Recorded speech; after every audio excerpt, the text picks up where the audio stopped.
மைக்க பிடிச்சாச்சு, வெடியை கொளுத்தி போட்டுருவோமா? ஏய் விஜய் வீட்டு விட்டு வெளியே வா, ஏய் விஜய் வீட்டு விட்டு வெளியே வா. இப்படியெல்லாம் கேட்கும்போது எனக்கு எப்படி அது தோணுதுன்னா, ஐயோ இவங்க ஒவ்வொரு வீட்டில் இருக்கிற ஒவ்வொரு விஜயும் இவங்க கூப்பிடுற மாதிரியே எனக்கு தோணுது. ஓட்டு போடுற அன்னைக்கு ஓட்டர் ஐடியை கையில் எடுத்துக்கிட்டு ஒவ்வொரு வீட்டில் இருக்கிற ஒவ்வொரு விஜயும் ஒவ்வொரு விஜயும் பூத்து பூத்தா காலையிலேயே வந்து நிப்பாங்க பாருங்க. அன்னைக்கு தெரியும் பாருங்க, ஏண்டா இந்த விஜய கூப்பிட்டோம்னு. இன்னைக்கு இந்த டிஜிட்டல் உலகத்துல திருவள்ளுவர் இருந்திருந்தாருன்னா இந்த தீய சக்தியை பத்தி என்ன திருக்குறள் எழுதியிருப்பாரு? ஒரு கற்பனையா, அநீதி அராஜகம் தில்லுமுள்ளு இவையெல்லாம் திமுக முதற்றே உலகு. பாஜக தலைமையில் மற்றும் பலர் 50 வருஷத்துக்கு முன்னாடி இருக்கிற அதே தகர டப்பாவை எடுத்து உருட்ட ஆரம்பிச்சிருவாங்க.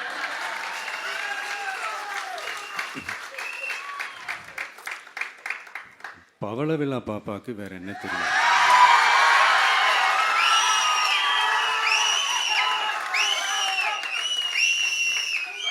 பழைய டப்பாவை உருட்டதானே தெரியும். அதுக்காக ஜென்டில்மேன் டெக்னாலஜிலாம் வளர்ந்து வேற எங்கேயோ போயிட்டு இருக்கு. அட்லீஸ்ட் உங்க டெக்னிக்கையாவது கொஞ்சம் மாத்துங்க பாஸ். இப்படியெல்லாம் நம்ம பேசுறதுனால கண்டிப்பாக சில பேர் கொந்தளிப்பாங்க. நம்ம கட்சியினுடைய 2வது ஆண்டு விழா, அதாவது 3rd இயரோட தொடக்க விழா இன்னைக்கு தமிழ்நாட்டில் ஒரு மிகப்பெரிய ஒரு கட்சியாக நம்ம வளர்ந்து இருக்கிறோம் அப்படின்னா அது உங்களால் தான். ப்ளஸ் நம்மளை நேசிக்கிற கோடிக்கணக்கான மக்களும் தான் அதுக்கு ஒரு மிக முக்கிய ஒரு காரணம். நீங்கள் தான் என்னுடைய ஒரு மிகப்பெரிய ஒரு பலம். உங்களை நம்பி தான் நானும் நம்ம கட்சியும் இருக்கிறோம். இதை நான் சொல்லி தான் உங்களுக்கு தெரியணும்னு அவசியம் இல்லை, இது உங்கள் எல்லாருக்குமே நல்லா தெரியும். அதனால் இன்றைக்கி உங்கள் எல்லாருக்கும், நம்ம கட்சியில் இருக்கிற தோழர்களுக்கும் தொண்டர்களுக்கும், இந்த கட்சியினுடைய ஒரு தலைமை தொண்டனான என்னுடைய வாழ்த்துக்களும் நன்றிகளும்.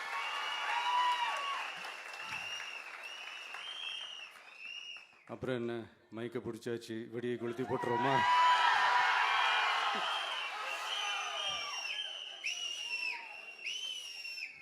(1977) ஜூன் மாதம்னு நினைக்கிறேன். ஜூன் மாதத்தில் புரட்சி தலைவர் எம்ஜிஆர் அவர்கள் ரேடியோவில் ஒரு பேட்டி ஒன்று கொடுத்தாங்க. அதில் பேசும்போது சொன்னாங்க, பேரறிஞர் அண்ணா அவர்கள் இருந்த இடத்தில் இப்படிப்பட்டவர்களும் அமர்கின்ற ஒரு நிலைமை ஏற்பட்டுச்சேன்னு எண்ணி எண்ணி கண்ணீர் வடித்தேன். அன்னைக்கு அந்த கண்ணீரை துடைக்க ஆரம்பித்த இயக்கம் தான் அண்ணா திராவிட முன்னேற்ற கழகம்னு சொன்னார்.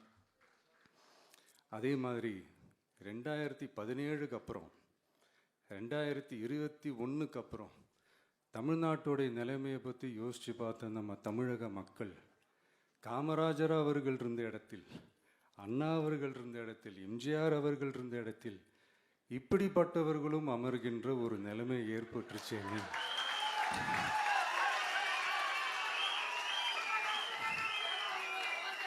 தமிழக மக்கள் கண்ணீர் வடிச்சாங்க. இன்னைக்கு இந்த கண்ணீரை துடைக்க ஆரம்பிச்ச இயக்கம் தான் தமிழக வெற்றிக்கழகம்.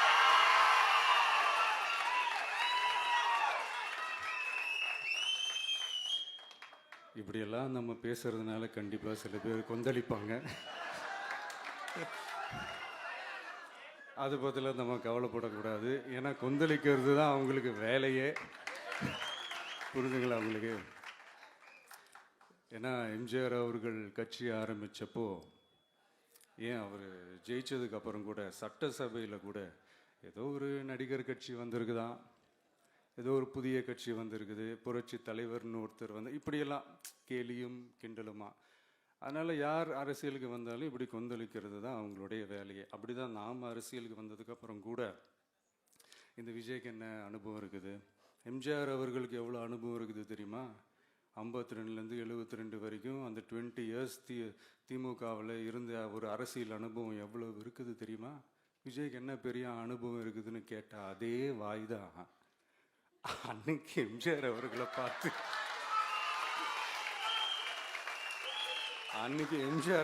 பார்த்து அரசியல் அரிச்சுவடி தெரியாதவர், கவர்ச்சியை மட்டுமே நம்பி இருக்கிறவர், அட்டக்கத்தி, வாய் விளம்பர வள்ளல்,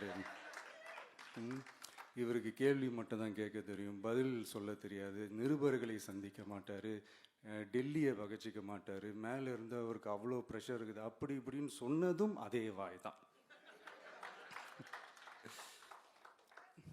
அதனால் எம்ஜிஆர் அவர்களை மட்டும் இல்லை, அவருடைய தொண்டர்களை கூட விட்டு வைக்கல. அது என்னது, இந்த பளபளப்பு ஜொலி ஜொலிப்பை பார்த்தா பல்லிழிப்பவங்க, இப்படியெல்லாம் கிண்டலும் கேலியுமா, இது எல்லாம் மக்கள் ஒரு மாதிரி சைலண்ட்டாக வாட்ச் பண்ணிக்கிட்டு என்ன பண்ணாங்கன்றது உங்களுக்கே நல்லா தெரியும். அவர் ஜெயிச்சதுக்கப்புறம் இந்த அரசியலில் பழந்துன்னு கொட்டை போட்ட அனுபவிச்சாலையும் இருப்பாங்கன்னு சொல்லுவாங்கல்ல, அவங்க எல்லாருக்குமே அந்த கோட்டைன்றது ஒரு பகல் கனவாகவே மாறிடுச்சுன்னா பார்த்தீங்க.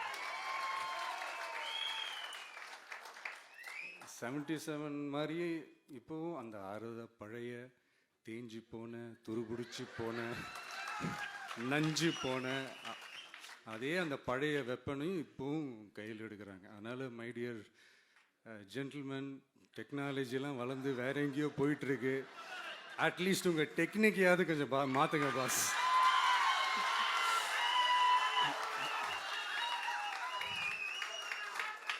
காமராஜர் அவர்களையும் விட்டு வைக்கல. அவருக்கு இலக்கியம்னா என்ன தெரியும், அவர் மாபெரும் புலவர், அந்த புலவர் இந்த புலவர்னு அவரை பற்றியும் கிண்டலும் கேலியுமா. அதான் முன்னாடியே சொன்ன மாதிரி யார் எதிர்த்து நின்னாலும் அவங்கள கொந்தளிக்கிறது தான் அவங்களுடைய வேலையே.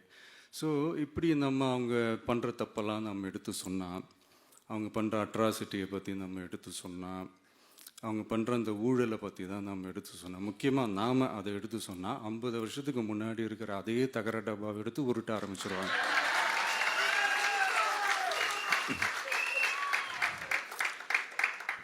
பவளவிழா பாப்பாவுக்கு வேற என்ன தெரியும்?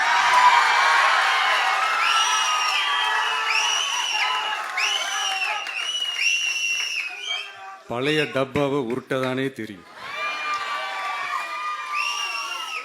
அதுக்காக நாம் அவங்க பண்ணுற தப்பெல்லாம் சொல்லாமல் வெளியே சொல்லாமல் இருக்க முடியுமா? சொல்லுவோம், சொல்லிக்கிட்டே இருப்போம். நம்மளை தவிர யார் அவங்கள ஏற்று நின்று கேள்வி கேட்கறது? யாருக்கு அந்த தில் இருக்குது?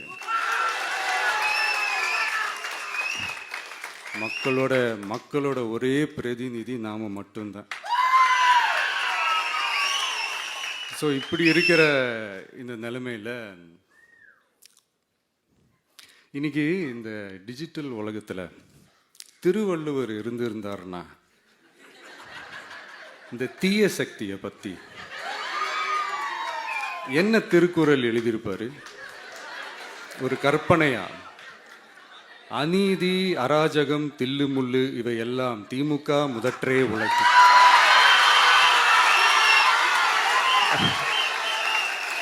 ஒரு கற்பனையா?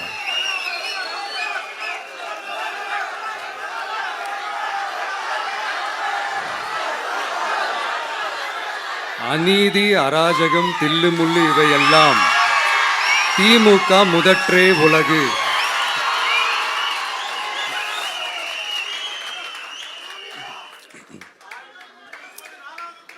அடுத்து இந்த என்னப்பா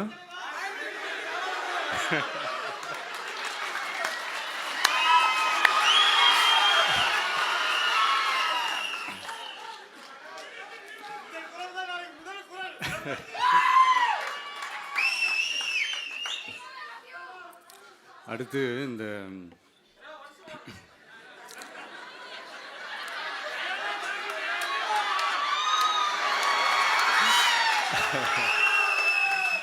சொல்லிட்டேன், 2 வாட்டி சொல்லிட்டேன்.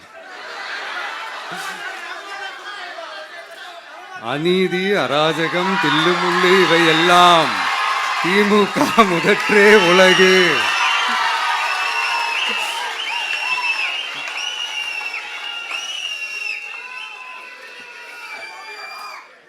அடுத்து இந்த மும்முனை போட்டி, 4 முனை போட்டி அப்படிலாம் சொல்கிறாங்களே, சரி அவங்கள பொறுத்த வரைக்கும் அப்படியே இருக்கட்டும். அதில் மாபெரும் மக்கள் சக்தியா நம்ம அணி ஒரு பக்கம், அடுத்து திமுக தலைமையில் மற்ற கூட்டணி கட்சிகள் ஒரு பக்கம், அடுத்து பாஜக தலைமையில் மற்றும் பலர்.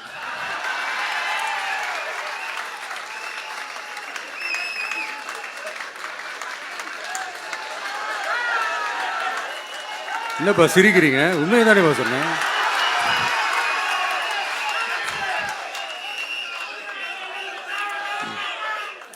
ஸோ இப்படி எத்தனை சக்திகள், எத்தனை பேர் வந்தாலும் திமுகவை வீழ்த்துறதுக்கு மாபெரும் மக்கள் சக்தியான நம்மளால் மட்டும்தான் முடியும். நம்ம டிவிகேவால் மட்டும்தான் முடியும். ஸோ இப்படி இருக்கிற இந்த நிலைமையில், ஏய் விஜய் வீட்டு விட்டு வெளியே வா, ஏய் விஜய் வீட்டு விட்டு வெளியே வா, இப்படியெல்லாம் கேட்கும்போது எனக்கு எப்படி அது தோணுதுன்னா, ஐயோ இவங்க ஒவ்வொரு வீட்டில் இருக்கிற ஒவ்வொரு விஜயும் இவங்க கூப்பிடுற மாதிரியே எனக்கு தோணுது. அப்படிதான் எனக்கு தோணுது. அதனால பொறுங்க பாஸ், வருவாங்க, முறையா வருவாங்க. ஓட்டு போடுற அன்னைக்கு ஓட்டர் ஐடியை கையில் எடுத்துக்கிட்டு ஒவ்வொரு வீட்டில் இருக்கிற ஒவ்வொரு விஜயும்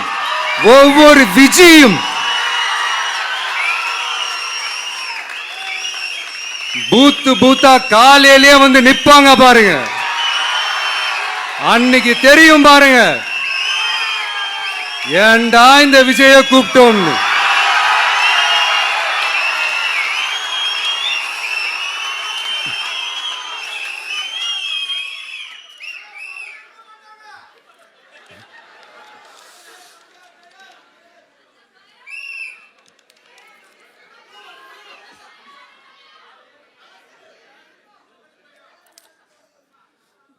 ஸோ இப்படி பேசினா உடனே இவரு நான் சினிமாவா இது அப்படின்ட்டு ஆரம்பிச்சிருவாங்க.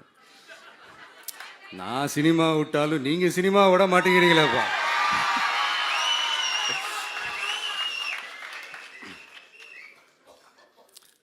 அப்புறம் இன்னொரு ரீசெண்டாக அந்த ஒரு விஷயம் போயிட்டுருக்குல்ல, இந்த கருத்து கணிப்பு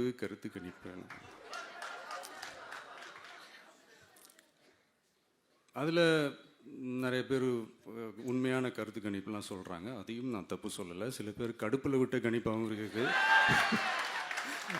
அதையும் நான் தப்பு சொல்லலை.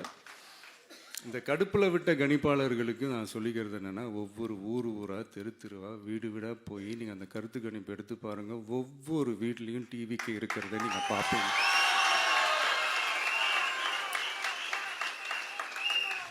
அப்படி சப்போஸ் உங்களுக்கு அது ஷாக்கிங்காக இருந்துச்சுன்னா ரப்பர் வச்சு எல்லாத்தையும் அழிச்சிட்டு மறுபடியும் முதல்லேருந்து எடுத்து பாருங்கள், அதே ரிசல்ட் தான் வரும்.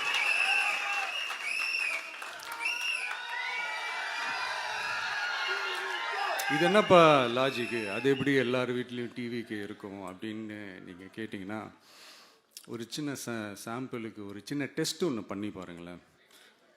நம்ம சிஎம் சார் இருக்காங்கள்ல, ஸ்டாலின் சார்,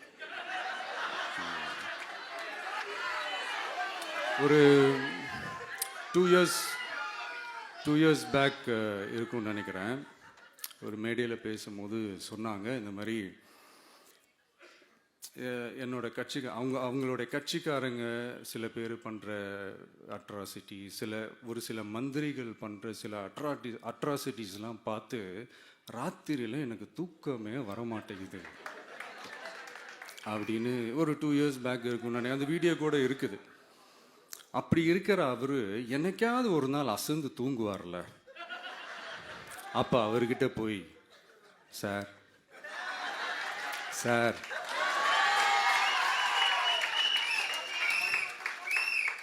எந்த சின்னத்துக்கு சார் ஓட்டு போடுவீங்க அப்படின்னு கேட்டு பாருங்க. விசில் சின்னத்துக்கு தான்.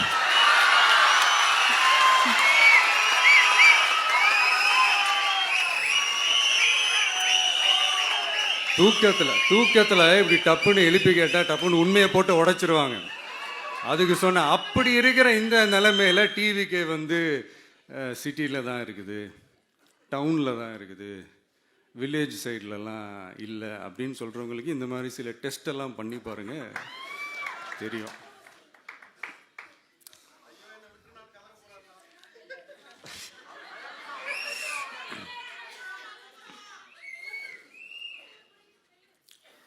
விசில் சின்னம் போகாத ஊரே இல்லை.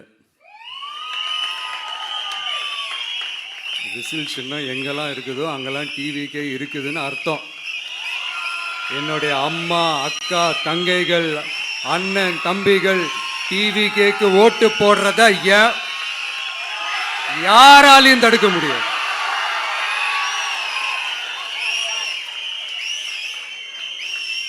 ரத்த சொந்தமா நம்மள நினைக்கிற நம்மளோட வகையராக்களை எந்த கட்சியாலையும் எவ்வளவு விலை கொடுத்தாலும் வாங்கவே முடியாது.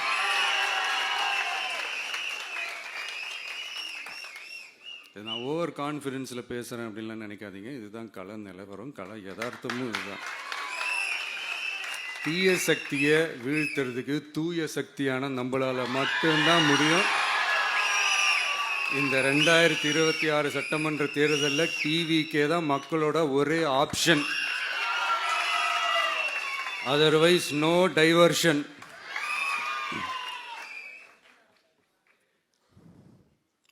இந்த டப்பா இன்ஜின், ஓட்டை இன்ஜின், எவ்வளோ இன்ஜின் வந்தாலும் டாப் இன்ஜின் நம்ம டிவிக்கே தான்ன்றது மக்கள் ஆல்ரெடி முடிவு பண்ணிட்டாங்க. அதனால் நம்மளுடைய தோழர்கள் அதை மனசில் நல்லா ஏற்றிக்கிட்டு இன்னும் ஷார்ப்பாக ஒர்க் பண்ணுங்கள். நான் ஏற்கனவே சொன்ன மாதிரி ஒன்றியம், நகரம், பேரூர், பகுதி, கிளை எல்லா இடத்துலையும் அந்த பூத்தாக அந்த நம்மளுடைய வேட்பாளர்களுக்கு ஒற்றுமையாக இருந்து வேலை செய்யுங்க. நமக்கு மாபெரும் கூட்டணியான மாபெரும் மக்கள் சக்தியான குடும்பமாக நம்மளோட இருக்கிறாங்க. இன்னொன்று அன்றைக்கி நான் சொன்ன மாதிரி நம்மளுடைய விசில் சின்னத்துக்கு ஓட்டு போட வைக்கிறது மட்டும்தான் உங்களுடைய வேலை.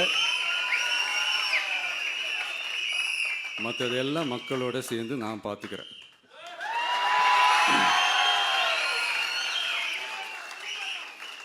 தமிழ்நாட்டோட அரசியலில் தி விசில் ப்ளோயர் இஸ் டிவிகே.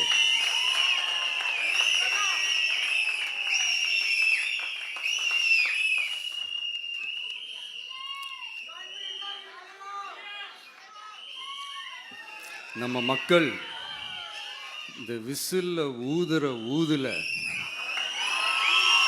இந்த தீய சக்தியும் இந்த ஊழல் சக்தியும் தெரிச்சு ஓடணும். எப்படி தெரிச்சு ஓடணும்? அன்னைக்கு சென்ட் ஜார்ஜ் கோட்டையில் டிவிக்கு ஆளும் கட்சியா எழும்.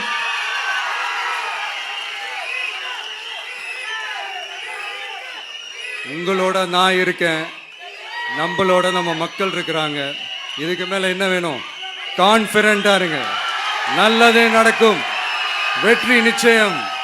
மீண்டும் சந்திக்கும் வரை நன்றி, வணக்கம்.